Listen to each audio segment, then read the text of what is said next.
August 9, 1944, 5:42 a.m., just south of Mortain. France, the fog hangs so thick over the hedgerows you can taste the moisture in the air. Dew clings to German field jackets. Dripping from helmet rims as a battery of 10.5 centimeters LEF H-18 howitzers waits in silence. The gunners of Artillery Regiment 23, exhausted, mud-soaked, and hungry after days of counterattacks, listen for a sound they know by heart, the rumble of Sherman tanks on the move. Heard them last night. They destroyed them last night. Obergifritter, Karl Brenner, a veteran gunner, leans over the recoil sled of his howitzer, rubbing his blistered hands as he watches the dawn creep across the ridge. His crew had spent hours celebrating after their salvo caught an American armored column, trying to push through the village road. They knocked out 3 Shermans in a single fire mission 3, burning silhouettes left smoldering in the fields. But now, something feels off. A low vibration tickles the ground beneath Brenner's boots. He presses his palm to the dirt. There it is again, a distant hum, steady, organized, unmistakable. Shermans. He frowns. That can't be. Even if the Americans had replacements somewhere behind the line, they would need days to haul them forward. Days the Germans could use to regroup. Days the counterattack depended on. His gun commander, Lieutenant Otto Reiser, lifts his binoculars toward the valley. The fog begins to peel away, revealing moving silhouettes, dark shapes cutting across the morning light. Tanks. American tanks. You hear that? A gunner mutters. Impossible. We hit them hard. They should be gone. Reiser lowers his binoculars slowly, his jaw tightening. Those aren't the same tanks. The ridge vibrates again. A column of fresh Shermans, clean, unscarred, roaring, as if the entire night of fighting meant nothing, pushes through the tree line with infantry in tow. Ammunition crates are stacked on their holes. Antennas whip in the wind. Engine notes are crisp, not the coughing growl of damaged machines limping back into battle. Brenner wipes his eyes, convinced the lack of sleep is tricking him. But the truth stands plain in the morning light. The Americans have replaced every single tank the Germans destroyed. In less than half a day, he mutters. How is that possible? The answer hasn't reached the German front line yet, but miles behind the Allied advance. An unstoppable machine has already been set in motion. A machine built on gasoline, sweat, and steel. A machine the Germans never planned for. A machine they cannot outrun. And as Brenner's howitzer crew braces for the order to fire, the real question forms in every soldier's mind. If the Americans can replace what we destroy this fast, how do we stop them at all?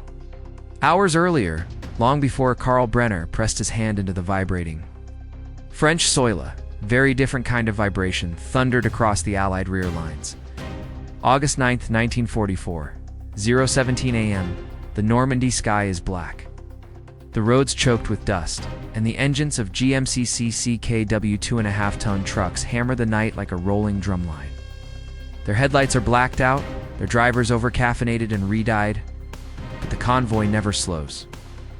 This is the Red Ball Express, the most aggressive, chaotic, and relentless supply operation Western Europe has ever seen. 2 lanes, 1 direction. No stops. No excuses. A young driver, Private Harold Shorty Parker, wipes sweat from his brow, even as the cool night wind whips his face. His truck's tires bite into the dirt beside a hedgerow, the weight of a fully loaded Sherman engine pack rattling his teeth. He can barely feel his fingertips anymore. The steering wheel has turned them numb hours ago. Keep it moving, a military policeman shouts, waving a red-lit baton.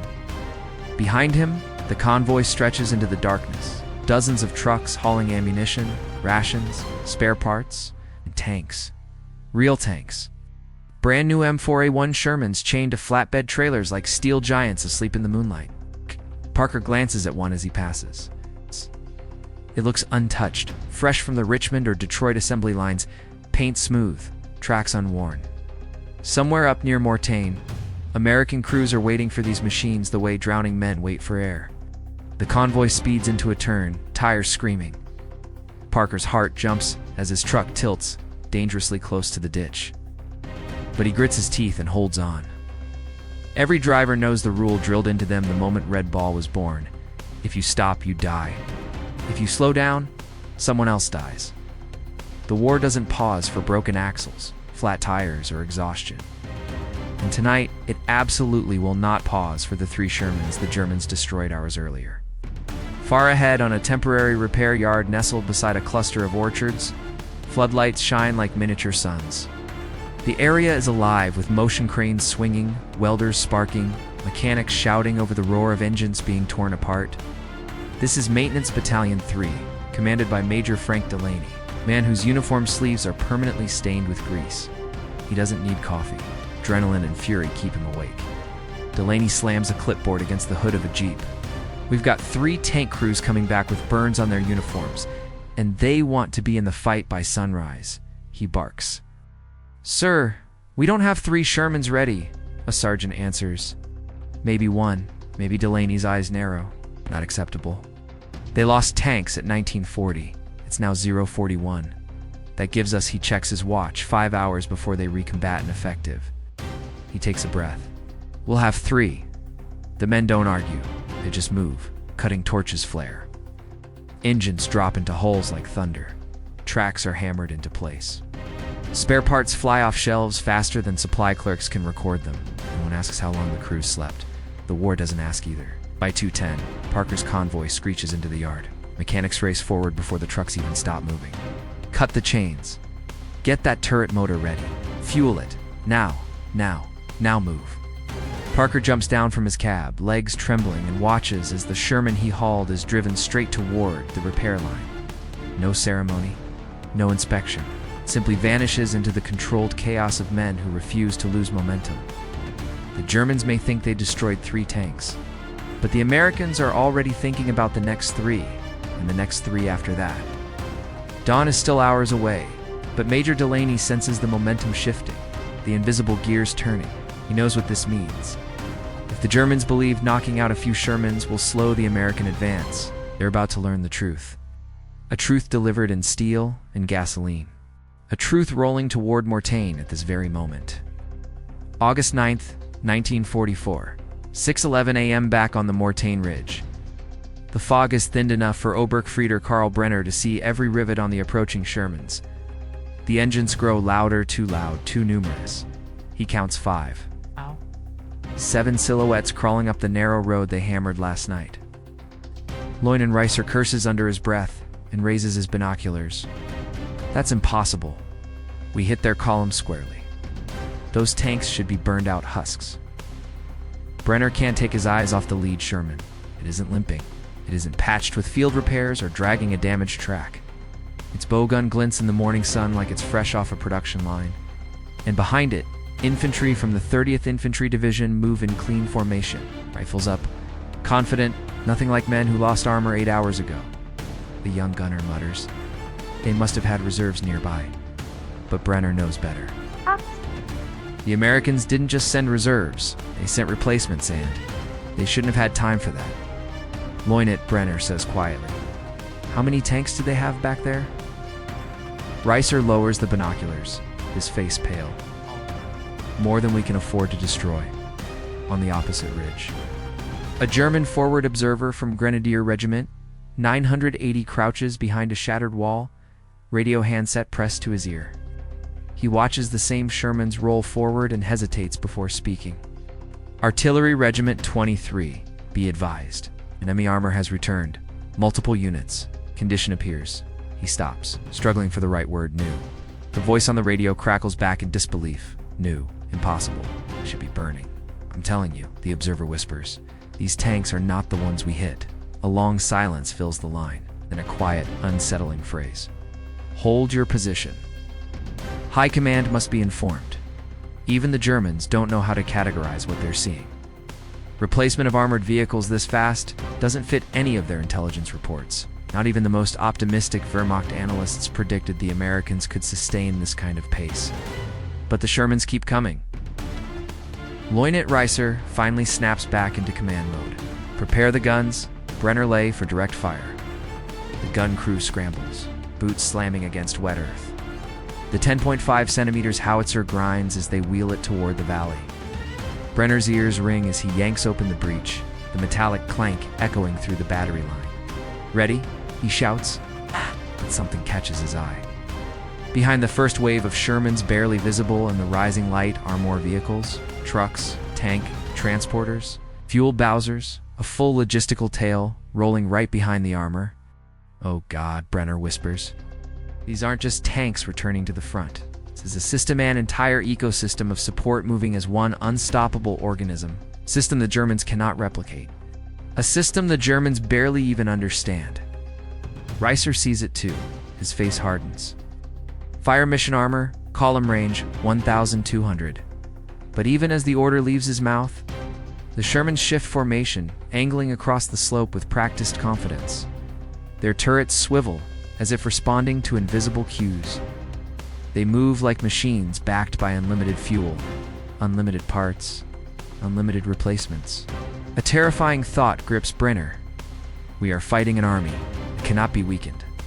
The howitzer finally fires, a deafening blast tears through the valley. But the Shermans don't fall back. They don't scatter. They keep advancing with mechanical certainty, pressing forward as if the German artillery is merely a nuisance. From across the line, German infantry stare in disbelief. Rumors rippled through foxholes and trenches. Didn't we destroy those tanks last night? How are they here again? Do the Americans just build new ones overnight? No one has answers. Only fear. Because every man watching knows something has changed. Something fundamental. Something dangerous. The Americans aren't just pushing through France. They're revealing the true power behind their advance. And it isn't heroism, it isn't strategy, it isn't even technology. It's momentum. Industrial momentum. The kind that doesn't stop. It's not for casualties, not for losses, not for anything. The fog lifts completely and the German battery gets its first clear view of the full column. And at that exact moment, Brenner realizes the tanks they destroyed last night didn't matter. What? Nothing they destroyed today will matter. August 9th, 1944. 3:58 a.m. hours before the Shermans crested the Mortain Ridge. A different battle raged inside a sprawling tent filled with gasoline fumes, clanging tools, and shouting mechanics. Floodlights hung from makeshift poles, turning the repair yard into a bright island in the middle of France's sleeping countryside. 3 Sherman cruised mudged with soot, uniforms scorched. Still smelling faintly of the fires, they crawled out of stand at the edge of the chaos like ghosts, unsure if they'd be alive or dead. Sergeant Tom Harrington feels his heartbeat in his ears as he watches a mechanics team hoist a 500-pound transmission with a chain pulley. He's still wearing the same gloves he used to drag his gunner out of their burning tank. They fuse to his skin from the heat, but he refuses to take them off. A corporal jogs up to him, clipboard in hand. "Your replacements will be ready by dawn," he says. Harrington blinks, confused. "Replacements? What? You mean spare parts?" "No," the corporal points behind him. "Tanks. 3 of them, brand new, fully loaded." The words feel like a punch to Harrington's chest. Impossible. He knows exactly how long it takes to get a tank from the coast. He came ashore with one. Knows the waiting, the crawling, the bottlenecks, the chaos of landing craft, depots, assembly areas. Sir Harrington says quietly, "We lost our tanks 8 hours ago." The corporal shrugs. "Major Delaney says you'll be rolling again in 3 hours. Harrington turns slowly toward the yard. Sparks fly from a welding torch. A crane engine roars to life. Men sprint between holes, carrying tools, cables, and fuel hoses in a choreography that feels almost inhumanly precise. This isn't a repair yard. It's an assembly line wearing a uniform. Across the yard, Major Frank Delaney stands atop a wooden crate, shouting above the din. "Check your track tension. If it snaps in the field, we don't have time to drag you back." He wipes a hand across his forehead, leaving a streak of grease. His eyes never stop scanning engine mounts, turret rings, ammo crates, fuel drums. He knows which machine will go where before the mechanics even roll it out. The 3 replacement tanks aren't a miracle. They're the result of something far bigger, the American war machine. Factories in Michigan, Ohio, Illinois, places most of these soldiers have never seen, have been churning out tanks, engines, transmissions, even spare holes, every minute of every day. And all of it is being funneled across the continent by the unstoppable artery of the Red Ball Express. crewed mostly by African-American drivers who carry the entire Allied advance on their shoulders. Delaney sees it clearly. The Germans destroy tanks. America destroys the idea of running out of tanks. A cheer erupts from the crew pits as the first replacement Sherman rumbles to life. Its engine coughs once, then settles into a deep, steady growl. Harrington freezes. It sounds exactly like his old tank. It smells like it. It feels like it. A mechanic slaps the side of the hull. "Get your crew. Mount up." Harrington hesitates. "Already?" "Already," the mechanic grins. "Sergeant, this is slow for us." Harrington climbs aboard, his legs trembling from exhaustion and adrenaline. His loader, still bandaged around the ears from the night's explosion, places a hand on the turret ring and whispers, "I can't believe this." "Believe it," Harrington says softly. "We're going back." He glances at the horizon. A faint, pale glow hints at dawn and Mortain. And the German artillery crews waiting there, convinced they broke the American advance.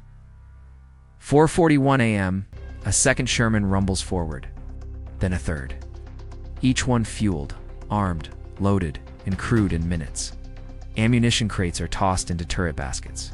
Radios are checked. Maps are shoved under elbows. The crews barely have time to breathe. Delaney won't let them. He walks alongside them as they form up for departure. "Listen up," he shouts. "Mortain is counting on you. The Germans think you're still burning in a field." He lets that sit there. A spark of anger, a spark of pride. Let's prove them wrong.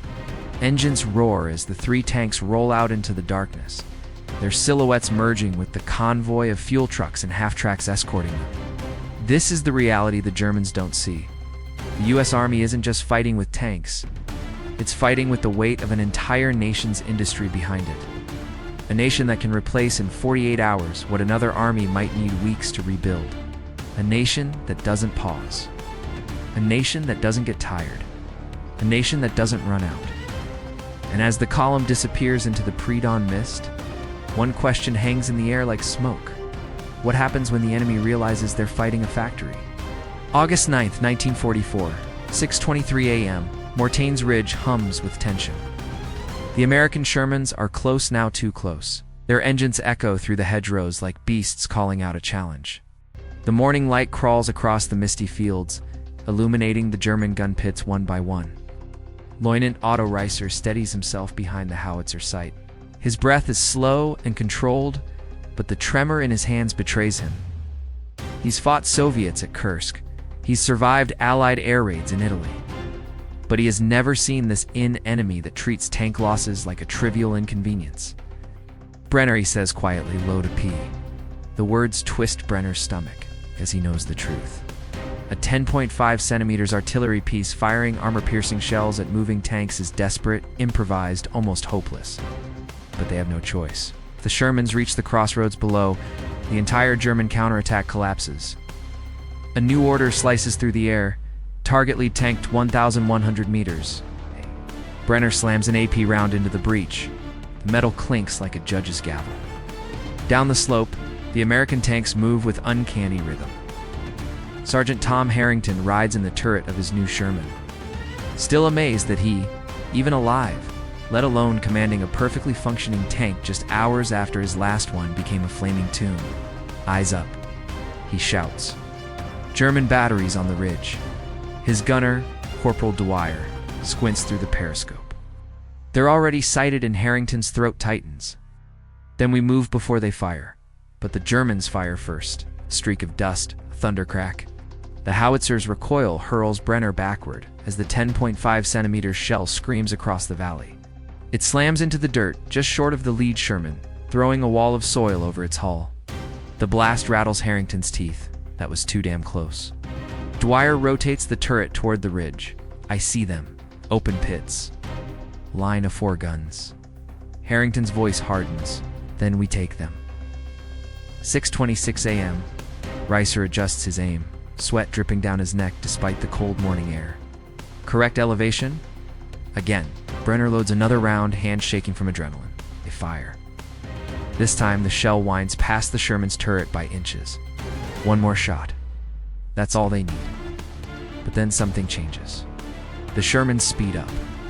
Not wildly, not chaotically, But with deliberate acceleration tracking angles, adjusting spacing, sliding into a line-abreast assault formation, Reiser freezes. They're attacking the battery directly. "No, sir," Brenner whispers. "They're charging us." The Shermans thunder forward, hulls bouncing over hedgerows, turrets already aligned with deadly precision. One of them Harrington's unleashes its 75mm gun.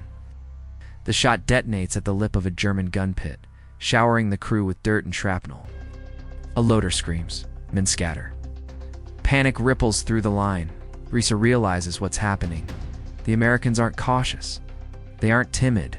They aren't buying time. They're acting like an army that can afford to lose tanks because they can. That's the moment the fear sinks in. That's why they're not falling back, he says under his breath. That's why they're pushing.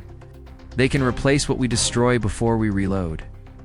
Even Brenner, who once believed discipline and courage could overcome anything, feels his resolve crack. He looks down the slope. Shermans keep coming. Fresh, clean, limitless. "How many do they have?" he whispers. Reiser doesn't answer, because the truth is worse than the question. The Americans don't fight with what's on the field. They fight with what's behind it. Harrington's tank closes the distance. Range 800, Dwyer calls out. Fire. The 75mm round slams into the next German gun. Wood splinters. Iron buckles. Bodies scatter. Reiser watches his battery fall apart, one gun position at a time, his chest growing hollow. They had the advantage last night. They had surprise. They had fire superiority. But the Americans erased all of it. With a supply chain, with trucks, with fuel, factories thousands of miles away, Reiser whispers to himself, "This is what it looks like." To lose a war, the words taste like ash. The Shermans surge forward, unstoppable. And at that exact moment, Reiser realizes a truth no German officer wants to face. If tanks can be replaced in 48 hours, then every German plan, every calculation, every hope is built on sand. August 9th, 1944. 7:15 a.m., Harrington's Sherman grinds over the last rise before the Mortain crossroads.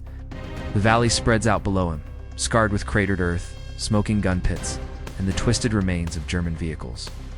He squints against the pale sun and sees the enemy scrambling soldiers diving for cover. Officers shouting into cracked radios. Chaos in every direction. His crew moves like a single organism. Dwyer adjusts the gun. Parker navigates. Harrington scans the horizon. None of them say a word. None need to. Each man knows the rhythm. Forward, fire, advance, repeat. Every action is underwritten by a force they cannot see, but feel in every mile of road, in every clank of a freshly replaced tank track, in every roar of a convoy rumbling across France. Back in the American rear, Major Frank Delaney watches the horizon through binoculars, sweat and grease streaking his face. The 3 tanks he helped repair orchestra have reached the firing line almost on schedule. He exhales, a mix of relief and satisfaction. He doesn't need to see the German faces to know the effect: fear, disbelief, and the dawning realization that they are facing a war they cannot win. He turns to his adjutant. "Every tank we can get on the line before noon," he says. It's another message they'll never forget. Meanwhile, the shattered German battery, Reiser and Brenner struggle to comprehend what they are witnessing. The men are tired, scared, and bewildered. Each new Sherman that appears seems less like a vehicle and more like a statement, a reminder that no position can hold. No artillery pit is safe, and no plan survives the reality of the American supply chain. Reiser looks at Brenner. "Do you see it?" he asks, voice low, almost a whisper. Brenner nods, swallowing hard. They replace them, all of them. And they'll replace the ones we destroy next. The thought is paralyzing. For hours, they had fought like soldiers, like tacticians, like men defending their homes. But all that skill, all that courage, is meaningless in the face of a system that moves faster than fear, faster than fire, faster than death itself. Harrington fires another round. The shell impacts a German gun position, scattering men and debris. He watches the valley tremble under the blast. His loader glances at him, eyebrows raised, silent awe on his face. Harrington doesn't need to speak. The effect is undeniable. The German battery is shattered, resistance crumbles. Yet he knows it is not his courage, nor the gun he commands, that ensured the advance. It is the invisible tide behind him, the endless supply of tanks, fuel, and parts rolling forward without pause. And somewhere behind the lines, the Red Ball Express continues its relentless journey.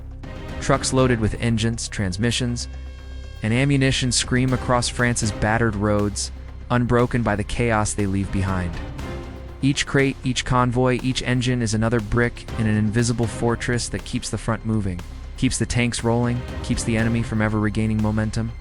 The Germans may destroy, may delay, may strike courageously, but the Americans replace, rebuild, and advance. Always advance. Reiser lowers his head. You can almost feel the grinding wheels of American factories turning miles and miles away. He can feel the hum of convoys, the clang of metal, the fire of furnaces that never stop. And the truth is clear. This is not just a battle. It's not even just a campaign. It is the embodiment of industrial war, relentless, inevitable, unstoppable. The ridge is quiet for a moment. Smoke curls from the destroyed guns. Soldiers look at one another. Fear mixes with awe, despair with comprehension. Brenner whispers, "We thought we were fighting men, but we're fighting something else." And he's right. They're fighting a machine. A machine powered not by the guns in front of them, but by the factories behind them. A machine that, today, proves the old rules of war no longer apply. And in the pale morning light, as the Shermans roll forward and the valley trembles under their engines, the Germans finally understand. This is the moment the war is lost, not in battle, but in inevitability. August 9th, 1944, 8:30 a.m. The ridge is quiet now. Smoke rises from shattered gun pits like pale fingers reaching toward a sun that feels almost indifferent. The Germans have fled or surrendered, their faces masks of disbelief, exhaustion, and a dawning realization that yesterday's victories are meaningless today. Reiser leans against the scorched earth, eyes fixed on the horizon, where American Shermans advance steadily, unbroken and unhurried. The battlefield smells of gunpowder, diesel, and charred metal scent that will haunt him for the rest of his life. Around him, Brenner and the surviving gunners pick through the wreckage, their hands trembling, fingers tracing the ruined shells of their once formidable guns. The lesson is impossible to ignore. Courage, discipline, even tactical brilliance, they can all be rendered useless against a force that fights with a nation behind it. The Americans haven't just taken the hill, they've demonstrated something more profound. An army that can lose tanks without consequence. An army that turns destruction into opportunity. Meanwhile, far behind the lines, the Red Ball Express rolls on. Convoys roar across shattered roads, loaded with spare engines, fuel, ammunition, and new tanks. Major Delaney watches yet another batch of Shermans rumble toward the front. He doesn't cheer. There's no time. The war doesn't wait. But a quiet satisfaction fills him the knowledge that the system he commands is stronger than any gun, and more relentless than any counterattack, and capable of sustaining the fight long after others falter. Harrington's tank halts at the ridge's edge. He looks down at the valley, now cleared of organized German resistance, feels no triumph, only a solemn understanding. Victory isn't about one firefight, one gun, or one man's courage. Victory comes from persistence, from an unyielding chain of steel, fuel, and human effort that never stops. He glances at Dwyer and Parker, their faces lined with exhaustion but eyes bright with clarity. "We didn't win," he says softly. "We just keep moving." That's how they lose. In the German rear, officers write reports that will go unread. Diaries note the impossible. Tanks destroyed yesterday, rebuilt today. Regiments crumble not because of lack of bravery, but because of the enemy's relentless capacity to recover. Historians later would call it a turning point. The men on the ridge just call it reality. Reiser stands, shoulders slumped, watching the Shermans roll down the valley. His voice is barely audible. "We fought men, but they sent a machine." He pauses, a bitter laugh escaping. "And we never stood a chance." The sun climbs higher. Dust settles. Smoke drifts lazily from the field. And yet somewhere far to the west, the Red Ball Express hums on. Engines roar across rivers. through villages, over torn landscapes. Factories churn, workers sweat, steel pours. Every link in the chain is connected, every tank replaced, every opportunity seized. The war continues, not because one man or one tank can fight, but because the system never stops. Wars are not won by the first to strike or the bravest in battle. They are won by those who can sustain the fight, by those who can replace what is broken, rebuild what is lost, and keep moving when others falter. On the ridge above Mortain, German artillery crews learned a lesson no tactics manual could teach. Industrial might can be as lethal as any weapon on the battlefield. And in that morning light, as smoke curls from the earth and engines rumble in the distance, one truth is undeniable. Victory is not just won, it is manufactured.